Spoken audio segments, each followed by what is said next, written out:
ரொம்ப ஹெல்த்தியான வாழைப்பூ பொரியல் எப்படி எளிமையாக செய்யலாம் பார்க்கலாம் வாங்க. இதுக்கு வந்து ஒரு வெங்காயம் கட் பண்ணி வச்சுக்கிறேன், 2 பச்சை மிளகா, அதே போல் வாழைப்பூவை சுத்தம் பண்ணி அதையும் கட் பண்ணிக்கிறேங்க.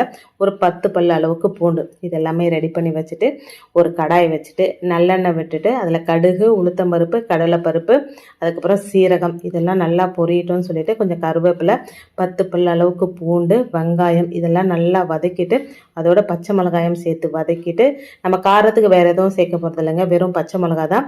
வெங்காயம் நல்லா வதங்கினதுக்கப்புறம் நம்ம அந்த வாழைப்பூவை போட்டு இதையும் நல்லா சிம்மிலே வச்சு வதக்கணுங்க. கொஞ்சம் உப்பு, மஞ்சத்தூள் போட்டு சிம்மில் வச்சு ஒரு மூடி போட்டு மூடிட்டோம் அப்படின்னா அது வெந்துடும். அதுக்கப்புறம் மிக்சி ஜாரில் 4லிருந்து 5 பல்ல அளவுக்கு தேங்காய் போட்டு அரைச்சி அதை தூவி இறக்கிட்டோம் அப்படின்னா சூப்பரான வாழைப்பூ பொரியல் ரெடி ஆகிடும்.